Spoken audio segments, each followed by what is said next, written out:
किसी को कोई फर्क नहीं पड़ने वाला। हाँ, अगर माँ बाप यूज करते हैं, टीचर्स यूज करते हैं तो उनकी लाइफ अलग है, हमारी दौड़ अलग है, उनकी लाइफ अलग है। आपको ये चीज माननी पड़ेगी, समय कहीं से नहीं आता, आपको समय को यूज करना है, उसके लिए समय को आपको चुराना पड़ेगा। छोटी छोटी चीजें, पहले ये दुश्मन लोगों की जिंदगी में नहीं था, अब ये आ गया है। अब मुझे भी पता है अच्छे से, आप में बहुत सारे लोग ये भी जानते होंगे कि यार हमें तो सफल होना ही नहीं है, हमें कुछ करना ही नहीं है, लेकिन हाँ, ऐसा नहीं है। अभी आप ये सोचते हो क्योंकि आपको ऐसी कोई समस्याएं नहीं है, लेकिन असली जीवन की जो डगर आएगी, उसमें जो तकलीफें आएंगी, उनके लिए तैयार रहने के लिए आपको ये करना है। और ये छोटी सी चीज है, ये कोई काम की नहीं है, आपको बातचीत करनी है, छोटे फोन पे स्विच करो और इसका उपयोग तो करो ही मत, फिलहाल तो टाइम बनता ही नहीं है, कोई जरूरत नहीं है। जब आप बहुत समझदार हो जाओ कि हाँ आपको कुछ प्रोग्रेसिव काम करना है या कुछ स्टडी मटेरियल है, कुछ ऐसा है, उसके लिए एक टाइम डिफाइन करो। या मुझे तो सिर्फ 1 ही घंटा यूज करना है। जैसे हम टीवी देखते हैं ना, हम टीवी के पास जाते हैं, वैसा करो। फोन को अपने पास मत रखो, फोन के पास जाओ तुम बाद में, ठीक है, समय की बचत। और दूसरा है बड़े बुजुर्गों का आदर। आप में से कितने बच्चे हैं जिनके पेरेंट्स खेती करते हैं या फिर ज्यादा पढ़े लिखे नहीं है? हाथ खड़े करो। देखो, बहुतों के पेरेंट्स ऐसे हैं जो खेती करते हैं या पढ़े लिखे नहीं है। अब आप एक टेंडेंसी मैंने ये देखी है कि बच्चे ज्यादातर ये कंप्लेन करते हैं कि हमें माता पिता ने है जो ज्यादा कुछ गाइड नहीं किया। तो ये भूल जाओ, आपको अगर आपके माता पिता जैसी जिंदगी चाहिए तो ठीक है, और आपको चाहिए कि हाँ हमें थोड़ा इम्प्रूव करना है या कुछ, उनकी जिंदगी भी अच्छी है, लेकिन आपको अगर उसमें सुधार चाहिए तो आपको उनसे शिकायतें बंद करनी पड़ेगी। आप ये नहीं कह सकते कि उन्होंने हमें गाइड नहीं किया, आपको बल्कि सहानुभूति रखनी पड़ेगी कि कोई बात नहीं, उन्होंने जो नहीं किया वो हम करके दिखाएंगे। और उनकी बातों पे आप ऐसे कन्फ्रंट नहीं करोगे, विरोध नहीं करोगे उनका कि आप कुछ नहीं जानते, सब हम ही जानते हैं, आज का टाइम अलग है। ऐसा होता है ना बहुत बार, जब बच्चे इंटेलिजेंट हो जाते हैं तो क्या करते हैं, पेरेंट्स बेचारे खेती करते हैं, अपना काम करते हैं, उनको कन्फ्रंट करते हैं कि आप कुछ नहीं जानते। वो नहीं जानते सच में, लेकिन आपको ये कभी बोलना नहीं है। आपको जीवन दिया है, इस चीज का सम्मान करना है। आपको क्या करना है, आपको सोचना है, ठीक है। दूसरा एक आदतों को, ऐसी आदत नहीं हो कि हम कल पे छोड़े। आपको पता है रावण कौन था? बहुत शक्तिशाली था, उसमें इतनी ताकत थी कि वो मौत को भी मार सकता था। और वो यही कहता था ये तो मैं कल कर दूंगा, मौत वो क्या है, उसको तो मैं कल मार दूंगा। एक दिन क्या हुआ, मौत ने उसे मार दिया। इसलिए आपके पास चाहे कुछ भी हो, चीजों को कल पर डालने की आदत मत डालो। अभी आपके पास में ज्यादा जिम्मेदारियां नहीं है, छोटे छोटे काम है, उनको अपने आप, मैं बता रहा हूँ अपनी, मुझे कभी भी मुझे याद नहीं है कि मैंने शायद ही कोई काम किसी ने बोला और मैंने कभी किया ना हो। कल तो दूर की बात है, तुम तो तुरंत ही करते थे। स्कूल में जाने से पहले, स्कूल में ही हम होमवर्क करके चले जाते थे, क्योंकि हम भी घर पे खेती का और सारा काम करते थे। लंच टाइम में जाते थे तो हमारे बछड़े थे, उनको हम पानी पिलाते थे, पहले बाल्टी रखते थे, फिर खाना खाते थे, फिर बाल्टी उठा करके वापस भाग के आते थे। और कभी लेट सेट बिल्कुल नहीं होते थे, हमारी बिल्कुल आदत नहीं थी हमें। मैं बता रहा हूँ, मुझे बहुत शर्म आती थी। मैं भी आगे की तरह बासुकी था, अगर कोई कह देता कि बाहर खड़ा रहना तो मैं घंटों तक ही खड़ा ही रहता था, जब तक कि कोई मुझे बोल ना दे कि आप आ जाओ अंदर। ऐसे ये मासूमियत आप में रहनी चाहिए, आपको भान होना है। इसी तरह एक और इम्पोर्टेंट चीज है कि फाइनली जो बहुत टफ है, कटु सत्य है कि ये जीवन आपका है, जो करना है आपको करना है। आप अगर अच्छे लोगों से सलाह लेकर या अच्छे लोगों का मार्गदर्शन लेके या खुद मेहनत करके आगे बढ़ सकते हैं, दौड़ सकते हैं तो दौड़िए, नहीं तो जो पीछे रह जाते हैं उनको वही मिलता है जो आगे दौड़ने वाले छोड़ के चले जाते हैं। और आज के टाइम में कोई किसी के लिए कुछ छोड़ता नहीं।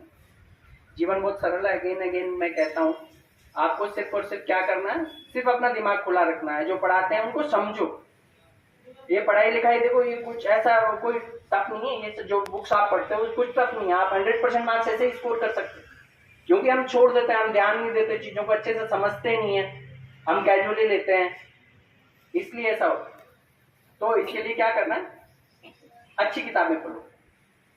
सिर्फ बुक्स जो पढ़ते हैं टेक्निकल, उनसे सिर्फ वो चीजें मिलेगी, लेकिन आपको जो मोटिवेशन, जो मैं बता रहा हूँ ना, कलात्मक एनर्जी जो आती है, बहुत अच्छा करने की एनर्जी इन चीजों से आती है। तो बच्चों, मुझे काफ़ी खुशी हो रही है कि मैं खुद यहाँ से पढ़ के निकला और आज आपके सामने मैं हूँ। मेरा परिचय तो इन्होंने दिया ही है, बट आपके हिसाब से मैं अपना परिचय दूंगा। 29 साल पहले मैं इस लाइन में खाली हाथ आया था और 23 साल पहले मैं उस लाइन से कुछ ज्ञान की ईंटें लेके निकला और उन ज्ञान की ईंटों से मेरे जीवन की नींव बनी और उसकी बदौलत मैं आपके सामने हूँ। इसका मुझे सौभाग्य मिला। देखो, समय के साथ काफ़ी चीज़ें चेंज हुई है। अब आपको पहले जैसे नहीं रहा, आपको बहुत स्मार्ट बनना पड़ेगा और आपको सब चीज़ें मिल रही है। मुझे अच्छे से याद है, जब मेरा पहला दिन इस स्कूल में था, तो जब मैं इस लाइन में आया था तो 2-3 स्कूल के अलग अलग बच्चे आते थे और मेरी आदत थी कि मैं सबसे आगे जाऊंगा। बट उस समय दूसरी स्कूल के बच्चे ऑलरेडी आगे बैठ चुके थे। मैंने उनको लड़के पीछे किया और मैं आगे लग गया। मैं ये मजाक के लिए नहीं कह रहा हूँ, लेकिन मेरी ऐसी आदत थी कि मैं हमेशा आगे ही रहना चाहता। पढ़ने लिखने में तो आगे था ही, लड़ने झगड़ने में भी आगे ही था। मुझे कभी भी सजा लेने, अगर मुझे सजा मिलती किसी भी कारणवश, तो मुझे कभी ये सहन ही नहीं होता कि मुझे सजा क्यों मिलती। और यही आपको एक मोटिवेशन होनी चाहिए। अगर हम बार बार सजा के आदी हो जाते हैं तो हमारा जीवन वैसा ही बन जाता है। तो आपको ये चैलेंज लेना चाहिए कि अगर आपको किसी भी वजह से सजा मिल रही, भले ही आपकी गलती हो या ना हो, पर आपको ये प्रण लेना चाहिए, आपके मन में आना चाहिए कि हाँ, कम से कम दोबारा मैं ऐसी सजा लेना नहीं चाहता, क्योंकि मैं सक्षम हूँ ये सब करने। आपके लिए मैं बता दूं कि जब मैं 10th क्लास में था, हमने कोई स्पेशली कुछ ऐसी मेहनत नहीं की थी। संस्कृत में हम अच्छे थे। मेरे एक सहपाठी था, डॉक्टर है वो आज, महिपाल चौधरी, तो हम दोनों में कंपटीशन रहता था। जब भी मैडम लंबे लंबे सेंटेंस देती थी हिंदी में कि संस्कृत में उसका अनुवाद करो और बताओ, तो हमेशा यही होता था कि पूरी क्लास खड़ी होती, लास्ट में या तो महिपाल बताता या फिर मैं बताता। पर हाँ, ऐसा कभी नहीं होता कि हम दोनों में से एक कितने ही लंबे सेंटेंस दें, उनके संस्कृत का अनुवाद हम ना करें। एक दिन ऐसा हुआ, मैंने भी कैजुअली कि हाँ, मैं तो बिल्कुल सही हूँ, बता ही दूंगा, मैंने भी गलती कर दी। और फिर मैं यूँ खुश था कि क्योंकि मैं तो रोज हमेशा आंसर सही देता हूँ, मुझे तो सजा मिलेगी नहीं। और मैडम ने मुझे बाहर खड़ा कर दिया। अब वो दिन मुझे आज भी याद है। और उसके बाद हुआ क्या, जब रिजल्ट आया तो मेरे भाई साहब ने, पहले तो आजकल तो बहुत साधन है, इंटरनेट है, वो जब बोर्ड ऑफिस गए, रिजल्ट निकाला, तो वो बोल रहे थे संस्कृत का एक पेपर क्या 150 का होता है क्या? मुझे नहीं पता था, क्योंकि मेरे 100 में से 100 थे। और इसके लिए मैंने अलग से कुछ किया ही नहीं। और जो महिपाल था उसके 91 थे, 91 नंबर थे, वो भी कम नहीं थे। बड़ा एक चीज ये है कि हम यहीं रहते हुए, इसी परिवेश में अपने आप को साधारण सरल तरीके से रखते हुए भी हम कर सकते हैं, पता भी नहीं चलता ये सब चीजें। अभी जैसे आपके सामने जीके के क्वेश्चन इन्होंने बोले, देखो एक चीज ये मान लो कि आपको घर पे चाहे माहौल मिले ना मिले, जब आप स्कूल की बाउंड्री में आ जाते हो तब आप ये सब चीजें भूल जाया करो। आप ये भूल जाया करो कि मैं घर में, मुझे बहुत सारे काम करने हैं, क्या है। यहाँ आओ तब ये मान लो कि आप विद्यार्थी हो, आपको जो जैसा बोल रहा है सिर्फ उतना ही करना, आपको एक्स्ट्रा कुछ भी नहीं करना। ये परिवेश आपके लिए इतना अच्छा है। देखो अभी इन्होंने क्वेश्चन पूछे, बहुत सारे बच्चे मुझे पता है जिनको अभी भी उनके आंसर पता नहीं होंगे, जो इन्होंने बता दिए, और ये सबसे बड़ा लॉस है। जीवन बहुत सरल है, आसान है। उस लाइन से निकलने के बाद कठिनाइयां आएगी जिसका आपको अंदाजा नहीं होगा। मैंने पहले भी मेरे परिचय में कहा कि मैंने कुछ ज्ञान की ईंटें लेके निकला था और उसके जो नींव है उन्हीं ईंटों से बनी। आप भी जाने अनजाने में इन्हीं ईंटों को इकट्ठा कर रहे हो। बस अगर मैं पूछूं तो आप बता नहीं पाओगे कि मैंने कितनी ईंटें इकट्ठी की है। अभी ईंटें हो सकता है आपके खेलकूद की अभिरुचि की हो, संगीत की हो, पढ़ाई लिखाई की हो, या आप अपने घर परिवार में जो सीखते हैं उनकी हो। जीवन उन सबसे मिलकर बनता है। सिर्फ परीक्षाएं किसकी होती है?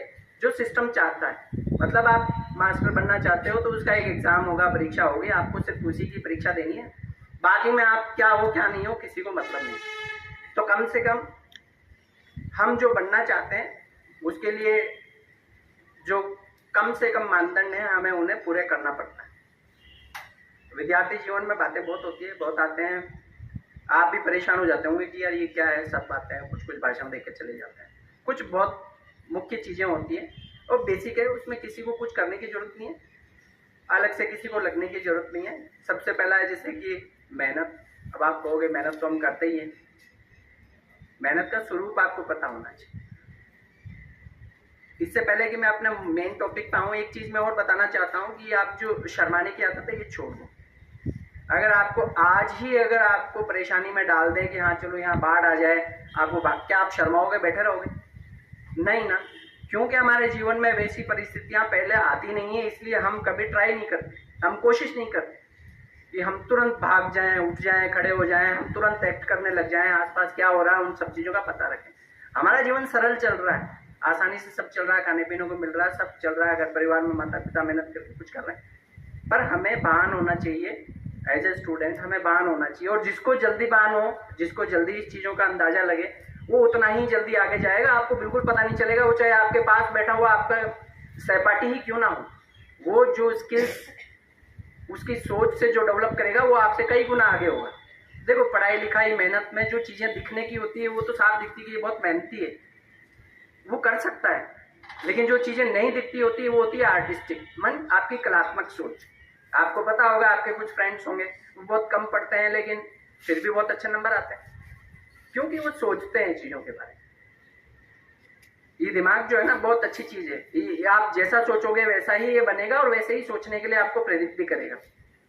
आप अगर अच्छी चीज़ें नहीं सोचते हो या अपने बारे में नहीं सोचते हो कि आपने आज क्या किया है, आप बस एक बार रिवाइव कर लो कि हाँ आदत डालें, एक बार शांति से बैठ के 5 मिनट कि हाँ आज मैंने क्या किया, सोचो, देखो आपको क्या याद आता है क्या। पहले दिन दूसरे दिन आपको याद नहीं आएगा, लेकिन मैं पूरे विश्वास के साथ कहता हूँ अगर आप सोचने लग जाओ शाम को तो आपको पूरे दिन की हिस्ट्री समझ में आ जाएगी, याद आने लग जाएगी, और इसके लिए आपको किसी को बोलने की जरूरत नहीं।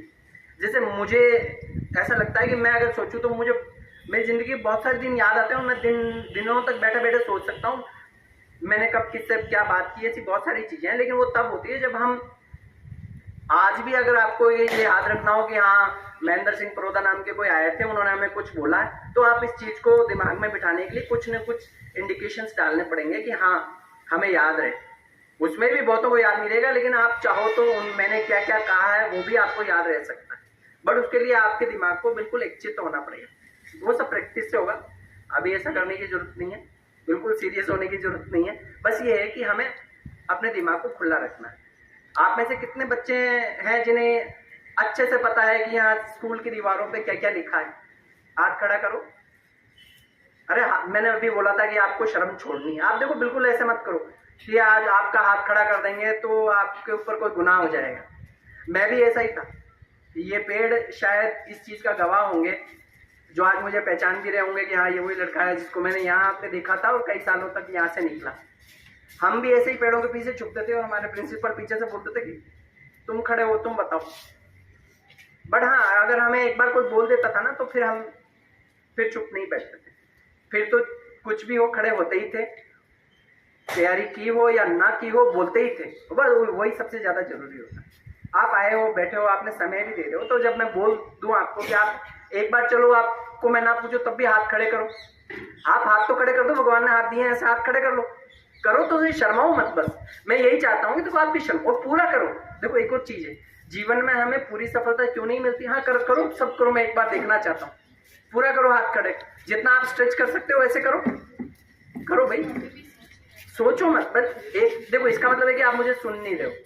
जो मुझे सुन रहा है ना सिर्फ वही हाथ खड़े कर रहा है, जो सुन नहीं रहा है वो हाथ खड़े नहीं कर रहा है। तो बस हाँ ऐसे, शाबाश, ये बहुत अच्छी चीज है, आप नीचे करो। तो इस तरह से अपनी शर्म निकालो, बस ऐसा कुछ नहीं है। आप जितना सा अभी प्रयास किया है वैसा ही प्रयास आप करते रहोगे तो आपको खुद ब खुद आपके जो जहन में अच्छी चीजें जानने की होगी वो जाएगी। देखो दिमाग की बहुत अच्छी चीज है कि उम्र के साथ में दिमाग को डेवलप होना ही नहीं।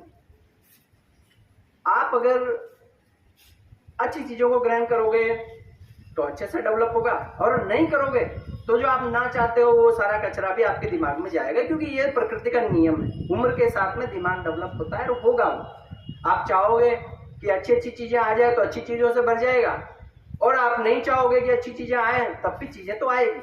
आप चाहो ना चाहो, आप जो सड़क पे देखते हो, बस में देखते हो, आसपास देखते हो, वो चीजें भी आपके दिमाग में आएगी ही आएगी। ये प्रकृति का नियम है। आप ये मत सोचो कि मैं दिन भर बैठा रहूं और मैं कुछ डेवलप नहीं होगा। आपकी सोच ऑटोमेटिकली दिमाग को डेवलप करती है। ठीक है, तो ऐसे शर्माना नहीं है। पहले तो एक बार ताली बजा सकते हो आप, तो ऐसे ही है। और देखो शर्माओ मत, अभी मैं जब बताऊंगा तो आपको समझ में आएगा कि जीवन सिर्फ और सिर्फ अपना है। जैसे हम यहाँ इस लाइन से आए और उस लाइन से निकल गए, हमारे से पहले कहीं निकल गए और आप भी निकल जाओ। और आपको बिल्कुल चिंता करने की जरूरत नहीं है कि ये वो कोई टफ चीज है या ऐसा कुछ नहीं है। ये जीवन बहुत सरल है, मैं पहले ही बोल चुका हूँ, बहुत सुंदर है, सब चीजें हैं आसपास। बस ये है कि आप चाहते क्या हो। अभी तो डेवलपिंग ब्रेन है, आप अच्छी चीजें कर सकते हो। आपको समझ में नहीं आता कुछ मत करो, बस जो बोला जाए वो करो, जो जो कोई कह रहा है बस वो करते रहो। इस परिवेश में आपको कोई भी गलत चीज नहीं सिखाएगा। इसलिए जब आप देखते हो तो एक ऑब्जर्वेशन, दीवारों पे क्या लिखा है, ये देखो वहां लिखा है कि असफलता ये सिद्ध करती है कि सफलता का प्रयास पूरी मेहनत से नहीं किया। बस इतना ही फर्क समझने की जरूरत है। फिलहाल सफलता असफलता इतनी जल्दी समझ में नहीं आएगी क्योंकि आपको कोई पूछ ही नहीं रहा है। पास होने के लिए सिर्फ पास मार्क्स चाहिए, कोई क्राइटेरिया नहीं है कि 90% से नीचे को हम फेल कर देंगे। इतने टफ क्राइटेरिया या इतनी जटिल प्रक्रियाएं नहीं है आपकी जीवन को सरल और सफल बनाने के लिए। लेकिन आगे ऐसा नहीं होगा, आगे ऐसा बिल्कुल नहीं होगा। इसीलिए सबसे पहले है कि मेहनत। और मेहनत तो बड़ा आसान सरल शब्द है, कोई बता सकता मेहनत से क्या मतलब है? आप बताओ बताओ बताओ, शर्माओ मत, बताओ बिल्कुल कि आप क्या समझते हो मेहनत से, जो आता है वो बताओ। नहीं बैठे बैठे भी बता सकते हो, बोलो बोल दो। जितनी हम जैसे पढ़ाई में जितनी मेहनत करेंगे और हमें सफलता प्राप्त होगी। बिल्कुल सही। पर हम क्योंकि ह्यूमन बीइंग हैं, हमारे जीवन में बहुत सारी क्रियाएं हैं। मेहनत का मैं मतलब ये निकालता हूं कि चलो पढ़ाई तो एक काम है, लेकिन पूरे प्रयास से जो काम करें खुद करें, दूसरों पर निर्भरता ना रहे। ठीक है, कभी कभी ऐसा होता है ना कि पढ़ाई में भी अगर हम करें तो मान लिया कभी टीचर नहीं आए या फिर कुछ कारणवश टीचर ने सिलेबस नहीं कराया, अब आपने तो मेहनत की नहीं है, आप बोलोगे एक्सक्यूज हो गया। तो ऐसा नहीं है। मेहनत का मतलब ये है कि अपना काम खुद करें, सिर्फ पढ़ाई नहीं हो, घर में भी कोई छोटा मोटा काम हो आपका हो, आपके कपड़े आयरन करने हो, बैग जमाना हो, स्कूल आना हो, ये छोटी छोटी चीजें हैं। आप देखो इस चीज को आप मान भी सकते हो, नहीं भी मान सकते हो, पर मैं मानता हूँ सिर्फ आप बहुत यंग हो, एनर्जेटिक हो, आप में ऊर्जा की कोई कमी नहीं है, हेल्प लेना बिल्कुल बंद कर दो। अभी तक अगर आदत पड़ी हुई है कि छोटी छोटी चीजों में कैजुअली मांगते हो, मम्मी है घर पर, मम्मी पानी पिलाना, नो, नेवर डू इट। ठीक है, छोटी छोटी चीजों में आपको प्रण लेना पड़ेगा कि हाँ कम से कम ये चीजें, क्योंकि इससे आपकी नींव मजबूत बनती है। समझ में आया? मुझे पता आप करोगे वही जो आपका मन कहेगा, लेकिन फिर भी अगर एक सफल आदमी के जीवन को अगर आप बैकग्राउंड में जाके पूछोगे कि आपने क्या क्या किया है, तो आपको ये छोटी छोटी चीजें ही मिलेगी, कोई बड़ी चीज नहीं मिलेगी। बस वो अंतर बड़ा आता है बाद में, लेकिन शुरुआत में सब ऐसे ही होते हैं। लेकिन ये आदतें आपको नहीं पता चलेगा कि मेरी फ्रेंड तो कभी हेल्प नहीं लेती किसी से। दूसरा है समय की बचत। पहले जैसे नहीं है, आजकल हर कोई स्मार्ट हो गया, टाइम की बहुत कमी है। मोबाइल कितना यूज करते हैं? हाथ खड़े करो, मोबाइल कितने बच्चे यूज करते हैं? हाथ खड़े करो बस। ये ऐसा कुछ नहीं है कि ये कोई क्राइम है या जो मोबाइल यूज करते हैं उनको मैं कोई गलत बता दूंगा। थोड़ा बहुत भी यूज करते हो मोबाइल, मतलब है कि स्मार्टफोन यूज करते हैं, जो स्मार्टफोन होता है ना, जिसमें टच करते हैं, बस वो वाला करते हो स्मार्टफोन यूज। सबसे बड़ा दुश्मन तो यही है। हाँ देखो फोन का पर्पज क्या है, आप दूर